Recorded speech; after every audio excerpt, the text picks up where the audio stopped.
এটা তন্নির কাজ না। তন্নির কাজ হচ্ছে 10 টাকার জিনিস 50 টাকা বিক্রি করা। আর তার দোকানে যতগুলো মাল আছে ব্র্যান্ডের নামে সবই অবৈধ। গুলিস্তান থেকে নিয়ে ওখানে ব্র্যান্ড শো সাজিয়েছে। জেলের পর জেল কেটেছি, মামলা শিকার হয়েছি। এই যে দেখেন, আন্দোলন কি আমরা তো কম করেছি? কম করি নাই। আপনি দেখেন, একটা একটা করে দেখেন, আমরা কি আন্দোলন সংগ্রাম কম করেছি? করি নাই।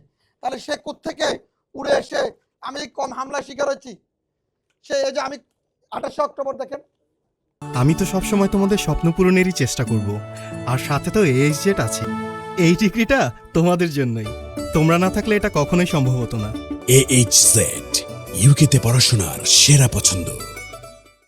দেখেন সে কি দেখাতে পারবে? এই যে দেখেন 28 অক্টোবর,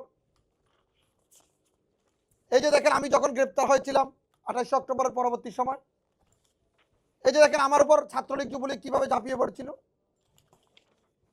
আমি গ্রেপ্তার হওয়ার পরে যে আজকে যিনি মন্ত্রী হয়েছেন তিনি আমাকে ফুল দিয়ে বরণ করেছিলেন। এই যে দেখেন আন্দোলন সংগ্রামের ভাই কোনো অভাব নেই, কোনো ধরনের অভাব নেই। কিন্তু আমার প্রশ্ন হলো, সে তো কোনো রাজনৈতিক দলের সদস্য না, সে কেন এগুলো করবে? আমি আপনাদের মাধ্যমে বর্তমান প্রধানমন্ত্রী জনাব তারেক রহমানের প্রতি অনুরোধ করব, বর্তমান একজন দায়িত্বশীল স্বরাষ্ট্রমন্ত্রীর প্রতি অনুরোধ করব, আপনি আপনার ফাটাকৃষ্ণ স্টাইলে আপনি তাকে গ্রেপ্তার করুন, আইনের আওতা আনুন, দেশের মানুষ বুঝুক এইসব তেনা বিক্রেতা, কোনো অসাংবিধানিক, কোনো অরাজনৈতিক লোক যাতে করে রাজনৈতিক নেতৃবৃন্দকে নিয়ে বা রাজনৈতিক দলকে নিয়ে, সরকারকে নিয়ে, বিরোধী দলকে নিয়ে কোনো ধরনের মন্তব্য যাতে করে না করে। কারণ একজনে করবে আরেকজন চান্স পেয়ে যাবে। আমরা চাই এই দেশটা সুন্দর থাকুক, ভালো থাকুক।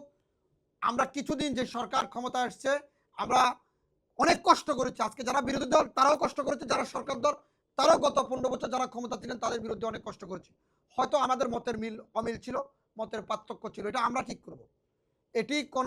এটা তন্নির কাজ না। তন্নির কাজ হচ্ছে 10 টাকার জিনিস 50 টাকা বিক্রি করা। আর তার দোকানে যতগুলো মাল আছে ব্র্যান্ডের নামে সবই অবৈধ। তার দোকানে যত কাপড় চোপড় আছে সবই একবার ভুয়া। গুলিস্তান থেকে নিয়ে ওখানে ব্র্যান্ড শো সাজিয়েছে মার্কেটে। তো কাজে সে তো একজন প্রতারক। এই প্রতারকের বিরুদ্ধে আপনারা ব্যবস্থা নিতে হবে।